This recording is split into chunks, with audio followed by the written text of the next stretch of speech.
Olá, pessoal, tudo bem? Eu me chamo Maria Elizabeth e sou candidata a ser professora conteudista do Descomplica. E eu vou demonstrar para vocês como eu conduzo uma aula online, né? Vou fazer uma demonstração de como eu conduzo uma aula online. Vamos lá? Então, olha só. A aula que eu vou ministrar hoje é sobre tecidos. Os nossos tecidos, eles são formados tanto por células como por matriz extracelular. As nossas células, elas são consideradas aí a menor unidade fundamental dos seres vivos. O que isso quer dizer? Quer dizer que todos os seres vivos são formados por células, tá? E essas células, elas que vão formar essa grande variabilidade de tecidos que existe aí no nosso corpo. Então, nossos tecidos vão ser formados tanto por células como por matriz extracelular. A matriz extracelular são aquelas substâncias que aqui nós temos como, por exemplo, proteínas, açúcares, tá? Macromoléculas que vão ficar aí entre essas células, certo?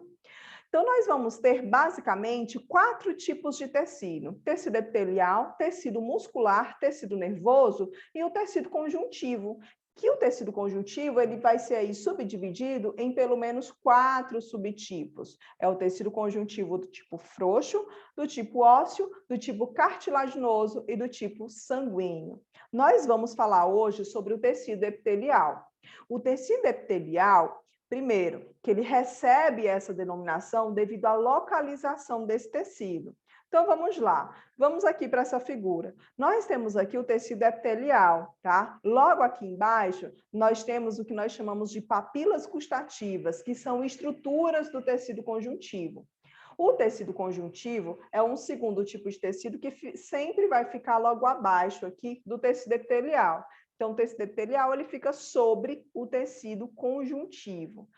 Entendendo isso, nós conseguimos entender o porquê que o tecido epitelial ele tem esse nome, porque epi vem do sobre e télio vem de papila, tá? Então, essa denominação refere-se justamente à localização do tecido epitelial no corpo. Bem, dentre as características que compõem aí o tecido epitelial, nós vamos ter a forma como as suas células são organizadas.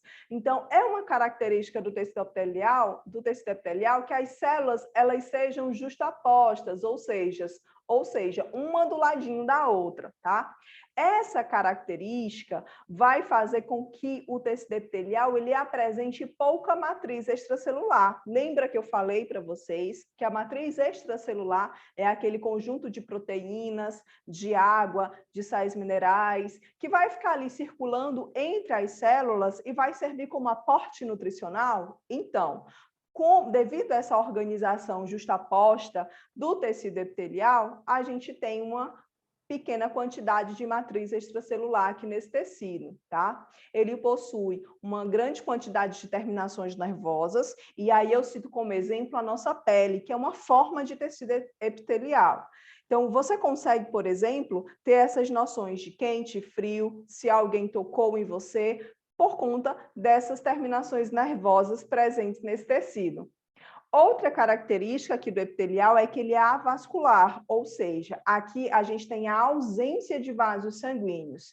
Oxe, e como é que o tecido epitelial ele vai então se nutrir se quem leva sangue para as células, quem leva os nutrientes para a célula é o sangue? Bem, para isso, a gente vai ter aqui o tecido conjuntivo. Ele vai estar dando todo um aporte nutricional às células epiteliais que vão estar logo acima desse tecido, tá? Então, outra característica aqui do epitelial é a alta capacidade de regeneração celular.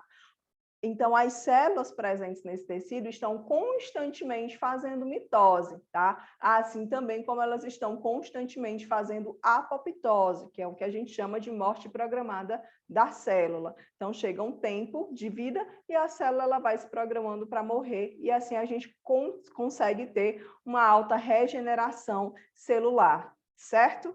Bem, nós vamos ter, tá, separando o tecido epitelial do tecido conjuntivo, uma estrutura que nós vamos chamar de lâmina basal. Essa lâmina basal, ela é uma estrutura que vai delimitar, como eu já falei, esses dois tecidos, tá? E ela é uma matriz muito rica em proteínas e polissacarídeos. Então, é através da matriz extra, da lâmina basal, tá? Que aqui os nutrientes que estão presentes no tecido conjuntivo, eles conseguem passar e alimentar as células epiteliais. Então, esse transporte que ocorre entre os tecidos epitelial e conjuntivo é o que a gente chama de difusão facilitada, que é assunto de outra aula, tá bom? O tecido epitelial, dependendo da sua função, ele vai ser classificado em duas partes, né? Nós vamos ter o tecido epitelial de revestimento, que são aqueles tecidos, né, que eles vão servir para estarem revestindo estruturas, por exemplo, a nossa pele. Nós temos também, olha só, trato respiratório, trato digestório, trato urogenital. Então, são sistemas que vão ser formados basicamente por células epiteliais. O outro tipo de tecido, né, epitelial é o tecido glandular, onde as células do tecido epitelial, elas invaginam, né, tecido conjuntivo adentro, e aí elas criam essa estrutura aqui, tá? Que é uma porção secretora.